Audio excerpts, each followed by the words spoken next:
وقت ہے تو صرف 3 دفعہ نہیں 5 دفعہ یا 7 دفعہ اتنی زیادہ تسبیحات پھر پڑھنی چاہیے.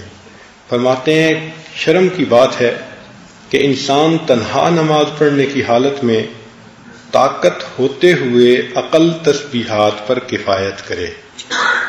عقل 3 ہے اور جو تنہا ہو اور ٹائم بھی ہو پھر 3 تسبیحات پڑھے تو فرماتے ہیں کہ یہ شرم کی بات ہے. ہماری تو عادت ہی 3 دفعہ پڑھنے کی ہے. میں نے اپنی زندگی میں الحمدللہ ایک ایسے بزرگ کے پاس نماز ادا کی کہ جن کی پوری زندگی کا معمول رکوع سجود کی تسبیحات کے بارے میں 21 مرتبہ تھا. ہر سجدے میں 21 مرتبہ پڑھتے تھے. یہ عادت تھی ان کی. پڑھنے والے 21 دفعہ پڑھتے ہیں تو ہم بھائی چلو عوام الناس اگر 3 پڑھتے ہیں تو علم کے حقوق تو ہیں نا کچھ, تو چلو ہم حدیث میں 3, 5, 7 اور 11 وہ فرماتے ہیں کہ یہ 4 قول ہیں, تو چلو ہم 3 کی بجائے 5 دفعہ پڑھ لیں, اگر 7 دفعہ پڑھیں تو اور اچھا ہے. تو انفرادی نماز میں تسبیحات زیادہ پڑھنے کی کوشش کرنی چاہیے. 3 سے زیادہ. اللہ تعالیٰ کو شو کرنا ہوتا ہے نا, محبت دکھانی ہوتی ہے. دیکھیں نا دنیا میں بھی ہر محبوب چاہتا ہے کہ محب اپنی محبت کا اظہار کرے. تو ہمیں اگر اللہ تعالیٰ سے محبت ہے تو 3 تو ساری دنیا پڑھتی ہے, 3 ہم نے پڑھ لیا تو کیا تیر مارا. تو اگر اللہ تعالیٰ سے محبت ظاہر کرنی ہے تو چلو 3 کی بجائے 5 سے ہی یا 7 سے ہی تو کچھ نہ کچھ تسبیحات زیادہ پڑھنی چاہیے. شرم کی بات ہے کہ انسان تنہا نماز پڑھنے کی حالت میں طاقت ہوتے ہوئے اقل تسبیحات پر کفایت کرے. اگر زیادہ نہ ہو سکے تو 5 یا 7 بار تو کہے. اور سجدہ کرتے وقت اول وہ اعضاء زمین پر رکھے جو زمین کے نزدیک ہیں. پس اول دونوں زانو زمین پر رکھے, پھر دونوں ہاتھ, پھر ناک, پھر پیشانی. زانو اور ہاتھ زمین پر رکھتے ہوئے دائیں طرف سے ابتدا کرے. یعنی ہاتھ بھی جب رکھنے ہیں تو کوشش یہ ہو کہ دایاں ہاتھ پڑے اس کے ساتھ پھر بایاں ہاتھ بھی پڑ جائے.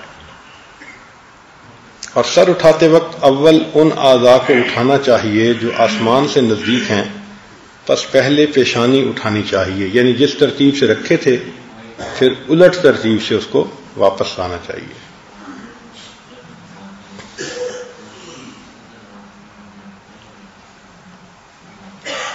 قیام کے وقت اپنی نظر کو سجدہ کی جگہ پر, یعنی جب قیام ہے کھڑے ہیں تو نظر سجدہ کی جگہ پر رہے. رکوع کے وقت اپنے پاؤں پر, سجدے میں ناک کی نوک پر, اور جلسہ کے وقت اپنے دونوں ہاتھوں پر یا اپنی گود کی طرف نظر رکھنی چاہیے. فرماتے ہیں جب نظر پراگندہ ہونے سے روک لی جائے اور مذکورہ جگہوں پر جما لی جائے تو سمجھ لینا چاہیے کہ نماز بجمعیت اور حضور دل کے ساتھ میسر ہو گئی اور خشوع کے ساتھ ادا ہو گئی. یہ عوام الناس کا لیول ہے کہ جس بندے نے طمانیت کے ساتھ رکوع سجود ارکان ادا کیے, تسبیحات بھی 5 دفعہ 7 دفعہ پڑھیں اور نظر بھی اپنی اس جگہ رکھی جہاں رکھنی چاہیے تھی, تو اب نماز پڑھنے والا بندہ دل میں یہ سوچے کہ میں نے نماز کو خشوع خضوع سے ادا کر دیا. ایسے ہی رکوع کے وقت دونوں ہاتھوں کی انگلیوں کو کھلا رکھنا اور سجود کے وقت انگلیوں کا ملانا سنت ہے, اس کو بھی مد نظر رکھے. انگلیوں کا کھلا رکھنا یا ملانا بے تقریب یا بے فائدہ نہیں. صاحب شرع نے اس میں کئی قسم کے فائدے ملاحظہ فرما کر اس پر عمل کیا. نیز نبی علیہ الصلوۃ والسلام کی مطابعت کے برابر کوئی اور بڑا فائدہ ہو نہیں سکتا. یعنی انگلیوں کو پوچھے جی کہ کھلا رکھنے میں یا بند کرنے میں کیا فائدہ ہے, تو اول تو بہت سارے فائدے ہیں, اور اگر وہ فائدے سمجھ میں نہ آئے تو کم سے کم یہ تو ہے نا کہ نبی علیہ السلام کی اتباع میں ایسا کر رہے ہیں, اس سے بڑا فائدہ کیا ہو سکتا ہے.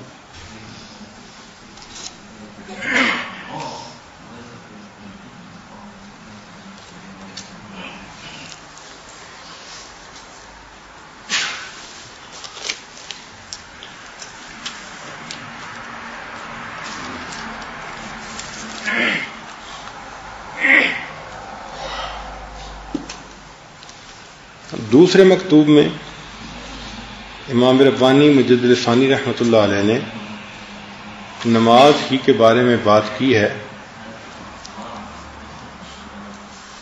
مگر اس میں سمجھایا ہے،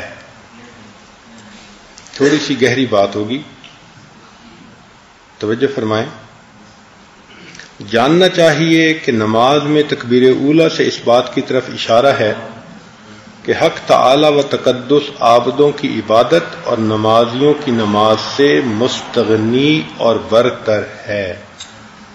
یعنی پہلی دفعہ جو ہم اللہ اکبر کہتے ہیں تو پہلی اللہ اکبر کا کیا میننگ ہے کہ عبادت کرنے والے جتنے عبادت کرتے ہیں، یہ نمازیں پڑھنے والے جتنی نمازیں پڑھتے ہیں، ان کی عبادتوں اور ان کی نمازوں سے اللہ کی شان بہت بلند ہے۔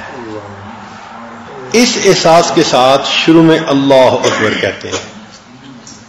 بات سمجھ گئے کہ تکبیر اولیٰ کے وقت کیا کیفیت ہونی چاہیے؟ یہ کیفیت ہو کہ فرماتے ہیں کہ حق تعالی و تقدس عابدوں کی عبادت اور نمازیوں کی نماز سے مستغنی اور برتر ہیں، اور وہ تکبیریں جو ہر رکن نماز کے بعد ہیں وہ اس امر کے رموز و اشارات ہیں کہ یہ جو رکن ادا ہوا ہے وہ اس قابل نہیں کہ اس کو حق تعالی کی بارگاہ کی عبادت کے لائق کہا جا سکے۔ اب مثال کے طور پر کہ انسان اللہ اکبر کہہ کے قیام کرتا ہے، اب قیام مکمل ہو گیا تو کیا اللہ کی عبادت کا حق ادا کر دیا؟ نہیں، اس لیے اب رکوع میں جاتے ہوئے پھر کیا کہتے ہیں؟ اللہ اکبر، کہ جو عبادت کی وہ یعنی اس قابل نہیں کہ اس کو کہیں کہ اللہ کی شان کے مطابق ہے، اس لیے اللہ اکبر۔ لیکن رکوع کے اندر تسبیح جو پڑھتے ہیں وہ کچھ اور ہے۔ کیا ہے؟ سبحان ربی العظیم۔ اب چونکہ عظمت کا اقرار پہلے کر رہے ہیں تو اس کے بعد اب اللہ اکبر کو نہیں رکھا، بلکہ اب رکھا سمع اللہ لمن حمدہ،